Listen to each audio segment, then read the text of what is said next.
What happens when a daytime television host pushes too far and a Hollywood legend pushes back even harder? What you're about to witness is the most explosive live television moment in recent memory. A confrontation so intense it ended with one of daytime TV's biggest personalities walking off her own show and never coming back.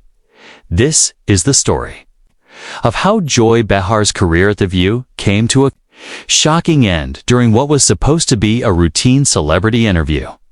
If you think you've seen heated exchanges on daytime television before, you haven't seen anything like this. Make sure to subscribe and drop a comment telling us what you think really happened behind the scenes, because this story has layers that will blow your mind. The studio audience at The View was buzzing with anticipation as the show returned from commercial break. Joy Behar, sitting in her usual spot at the Hot Topics table, shuffled her notes one final time before looking directly into camera 2. She had that familiar glint in her eye the one longtime viewers knew meant she was about to stir the pot. "Welcome back to The View," Joy announced, her trademark New York accent cutting through the studio air.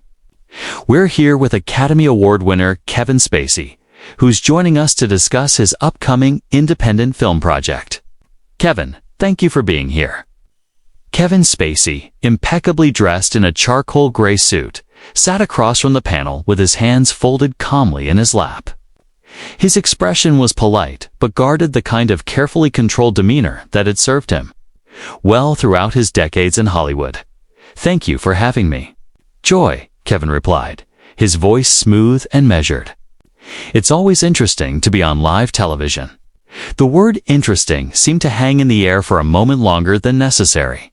Joy leaned forward slightly, her pen tapping against her notepad in a rhythmic pattern that regular viewers would recognize as her tell when she was about to go off script.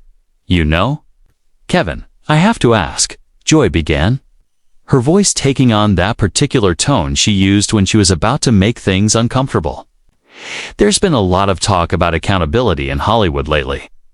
How do you personally define redemption?" The question landed like a stone dropped into still water. Kevin's jaw tightened almost imperceptibly, but his media-trained smile remained firmly in place. "Well, Joy, I think redemption is about the work we do moving forward," Kevin answered carefully. "It's about contributing positively to the artistic community and focusing on the craft that brought us all together in the first place." "But is it really that simple?" Joy pressed, her voice growing sharper. "Can someone just decide they've moved forward and expect everyone else to move with them?" The studio audience had grown noticeably quieter. Even the other co-hosts seemed to sense that Joy was venturing into territory that hadn't been discussed during the pre-production meeting. Kevin uncrossed his legs and leaned back in his chair, his composure still intact, but his eyes now focused entirely on Joy. "I think, Joy, that we live in a society where people are allowed to rebuild their lives.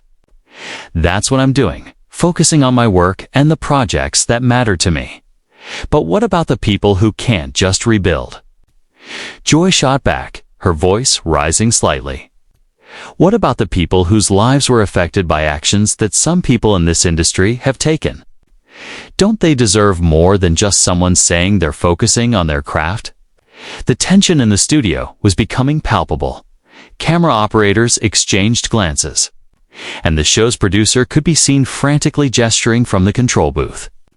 Though Joy seemed oblivious to the signals, Kevin's demeanor shifted almost imperceptibly. The polite smile faded, replaced by something cooler, more calculating. "Joy, I came here today to talk about my new film, which deals with themes of human resilience and artistic expression," he said. "I'm not sure what specific situations you're referring to, but I think it's important that we don't make assumptions about people's experiences or motivations." "Oh, I'm not making assumptions," Joy replied, her voice now carrying the full force of her confrontational style. "I'm asking direct questions about accountability, something that seems to be in short supply these days." especially among people who think their talent gives them a free pass. The words hit their mark. Kevin's hands, which had been resting calmly in his lap, now gripped the arms of his chair. His voice, when he spoke, carried a new edge that hadn't been there moments before. "Joy, I need to stop you right there," Kevin said, his tone still controlled but unmistakably firm.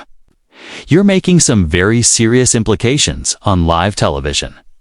And I think you need to be very careful about the territory you're walking into." But Joy was in full attack mode, now the kind of confrontational stance that had made her a polarizing figure in daytime television. "I'm being careful, Kevin. I'm being careful to ask the questions that need to be asked. The questions that maybe other people have been too intimidated to ask." "Intimidated?" Kevin repeated, his eyebrows raising slightly. "That's an interesting choice of words. Joy, are you suggesting that other interviewers have been intimidated by me?" "I'm suggesting that maybe it's time someone asked the hard questions without worrying about ruffling feathers." Joy fired back. "Maybe it's time someone said what everyone else is thinking." Kevin was quiet for a long moment. The silence stretched across the studio like a taut wire. When he finally spoke, his voice was dangerously quiet. "And what exactly is it that you think everyone is thinking, Joy?" The question hung in the air like a challenge. Joy's co-hosts were now openly uncomfortable, shifting in their seats and exchanging worried glances. The audience seemed to sense that they were witnessing something spiraling far beyond a typical daytime television interview. Joy, however, seemed energized by the confrontation. "I think everyone is wondering how someone can just show up and expect to be treated like nothing ever happened. I think people are wondering about accountability, about consequences, about whether talent really does give someone a free pass to just move on." Kevin's response, when it came, was delivered with the precision of a seasoned actor who knew exactly how to make every word count.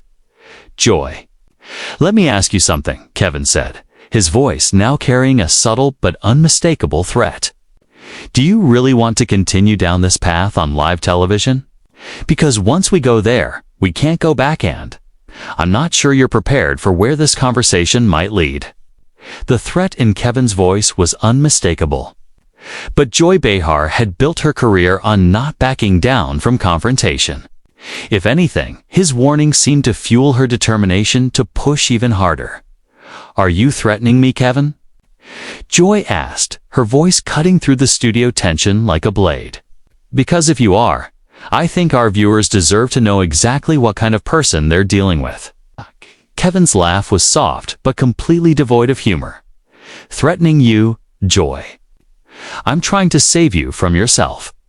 You're walking into a conversation that you're not equipped to handle, making accusations on live television without any regard for the consequences.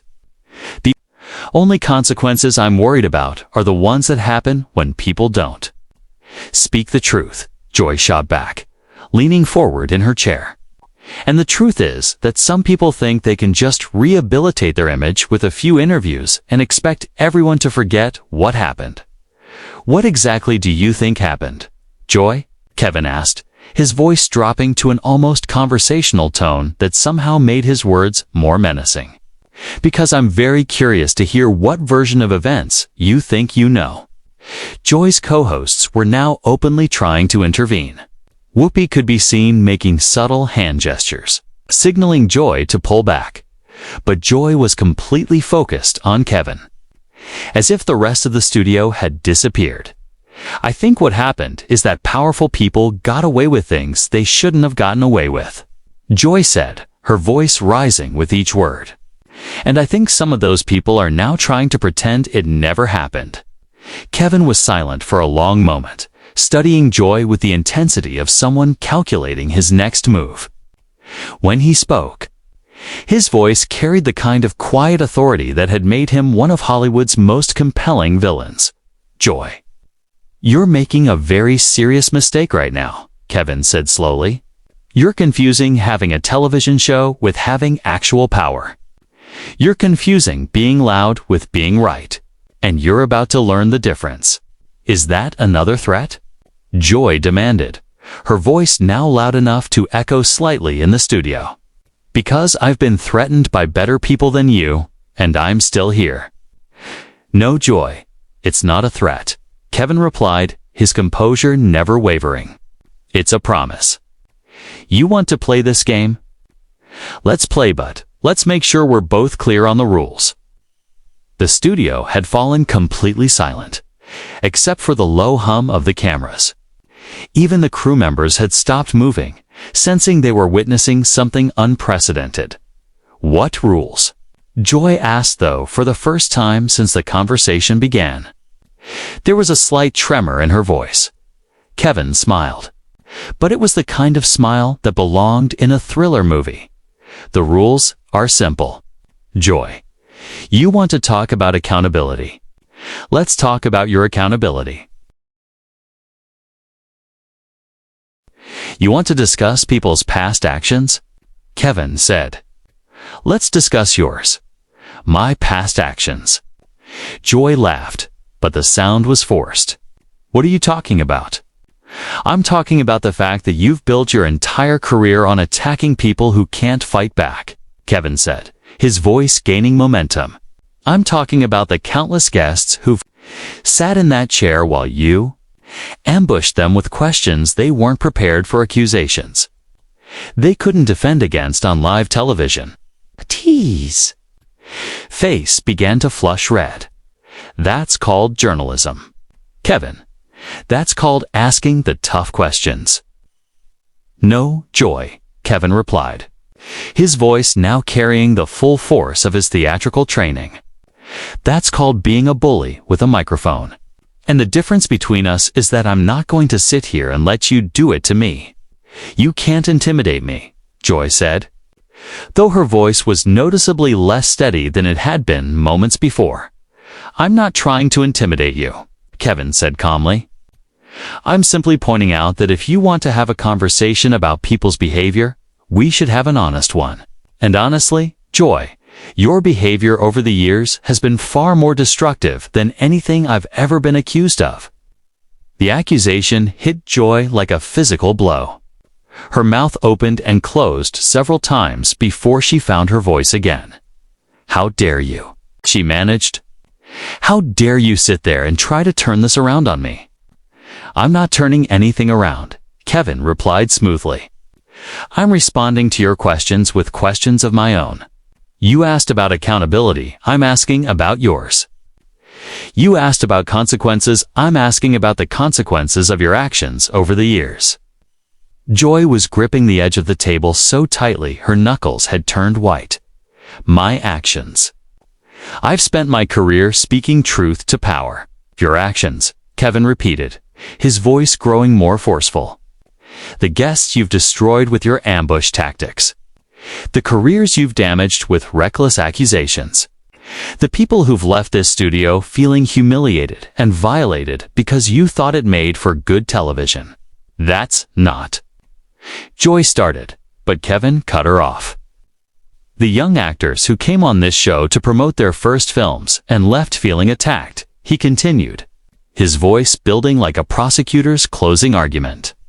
The politicians who agreed to interviews and found themselves facing hostile interrogations instead.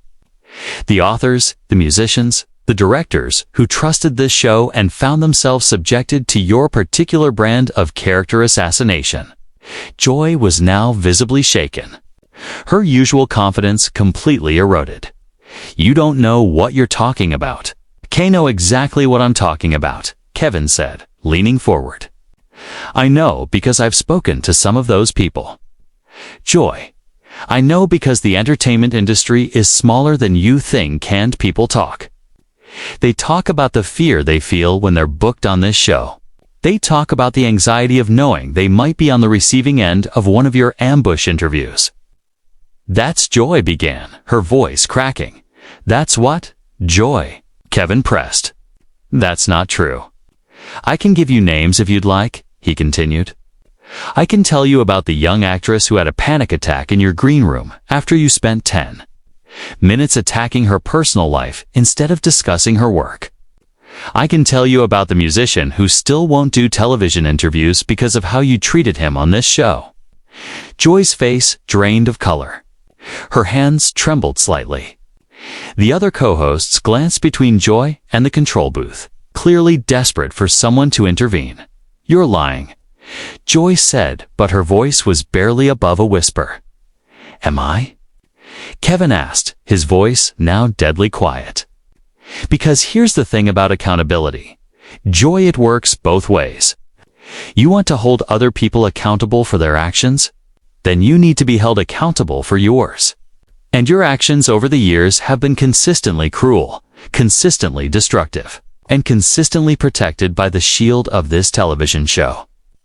Joy stood up suddenly, her chair rolling backward with the force of her movement. Her face was a mixture of rage and something dangerously close to panic. "I don't have to listen to this," she said, her voice shaking with emotion. "No, you don't," Kevin agreed, his voice returning to its earlier calm tone. "You can walk away. You can do what you've always done when someone finally stands up to you. You can run." The word "run" hung in the studio air like a gauntlet thrown down. Joy stood frozen behind the table, her chest rising and falling rapidly as she stared at Kevin with a mixture of fury and disbelief. "Run?" Joy repeated, her voice cracking with emotion. "I've never run from anything in my life, haven't you?" Kevin asked, settling back in his chair with the confidence of someone who knew he'd gained the upper hand. "What about the interview with the Broadway producer 3 years ago? The one where you made personal accusations you couldn't back up and when he started to defend himself, you suddenly had to go to commercial." Joy's face went completely white. "That's not what happened." Or the documentary filmmaker Kevin continued relentlessly. "The one who tried to discuss her work on women's rights.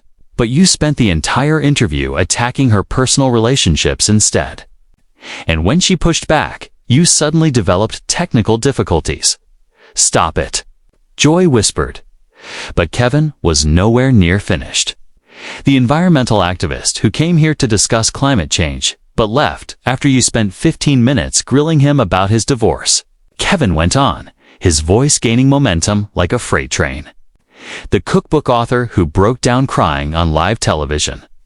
Because you decided her weight was more interesting than her recipes. The teenager who won a science competition and came here excited to share her work, only to have you question whether her parents had done the work for her." With each example, Joy seemed to shrink further into herself. Her co-hosts stared openly now, as if seeing her for the first time. Those were legitimate questions, Joy managed, but her voice sounded hollow even to herself. "Were they?" Kevin asked, raising an eyebrow. "Or were they the questions of someone who confused cruelty with journalism? Someone who thought making people uncomfortable was the same thing as holding them accountable?" Joy's hands shook as she gripped the back of her chair. "You don't understand what it's like to do this job." "I understand exactly what it's like to do your job," Kevin replied coldly. "I understand what it's like to perform every day, to maintain a persona, to give people what they expect. The difference is, my performances don't destroy real people's lives. I've helped people," Joy protested weakly. "I've given voice to important issues." "You've given voice to your own ego?" Kevin shot back. "You've used this platform to feed your need to be the center of attention, to be the one asking the hard questions, regardless of who got hurt in the process." Joy was openly crying now, tears streaming down her face as she struggled to maintain some semblance of composure. "You can't say these things to me." "Why not?" Kevin asked, his voice softening slightly, without losing any intensity. "Because you're not used to being on the receiving end. Because you're used to being the one who attacks while hiding behind the protection of being the host." "I'm done," Joy said suddenly, her voice breaking completely. "I'm done with this, are you?" Kevin asked. "Because this is what you do to other people." "Joy, This is what it feels like to sit in that chair while you tear someone apart for entertainment. This is what it feels like to be ambushed, to be attacked, to be made to feel small and helpless while you perform for your audience. Joy yanked off her microphone with shaking hands. The device clattered loudly as it hit the table. I said, "I'm done."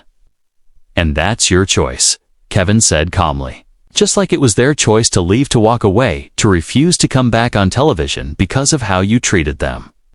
The only difference is, they didn't have anywhere to run. They just had to live with what you did to them. "Shut up," Joy whispered. But there was no force behind the words. The young mother who came here to talk about her parenting book and left feeling like a failure because you questioned every choice she'd made.